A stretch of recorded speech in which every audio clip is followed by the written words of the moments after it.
Hi guys, welcome to our channel mister Sisindri. Bigg Boss హౌస్లో మూడో వారం నామినేషన్స్ హాట్గా జరిగి ముగిశాయి. మూడో వారం మొత్తం 8 మంది ఇంటి సభ్యులు నామినేషన్స్లోకి రావడం జరిగింది. ఇక ఇది కాసేపు పక్కన పెడితే నామినేషన్స్ జరిగే సమయంలో సోనియా నైనికను నామినేట్ చేస్తూ ఒక పెద్ద మిస్టేక్ అయితే చేసింది. దీంతో నైనిక చాలా కూల్గా సోనియాకి దిమ్మ తిరిగి బొమ్మ కనిపెడేలా చేసింది అని చెప్పవచ్చు. అసలు ఏమైంది అంటే, సోనియా తన నామినేషన్స్లో భాగంగా నైనికను నామినేట్ చేసి నువ్వు చీఫ్గా ఫెయిల్ అయ్యావు అంటూ చెప్తూ మీ క్లాన్ సభ్యుల తరపున పోరాడలేకపోయావు అని చెప్తే నా వంతు ప్రయత్నం అయితే నేను చేశాను అని చెప్పింది నైనిక. దీంతో సోనియా మణికంఠకి 250 గ్రామ్స్ టాస్క్లో అన్యాయం జరిగింది, నీ క్లాన్ మెంబర్ కదా, నువ్వు కనీసం మణికంఠకి ఒక స్టాండ్ తీసుకోలేదంటూ గట్టిగా మాట్లాడే ప్రయత్నం అయితే చేసింది.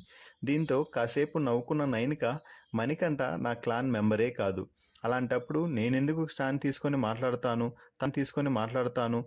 తన క్లాన్ చీఫ్ మాట్లాడాలి కదా అంటూ సోనియాను లాజిక్ పాయింట్తో కొట్టడంతో దిమ్మ తిరిగి సోనియా ఆ పాయింట్ను అటు తిప్పి ఇటు తిప్పి డైవర్ట్ చేసే ప్రయత్నం అయితే చేసింది.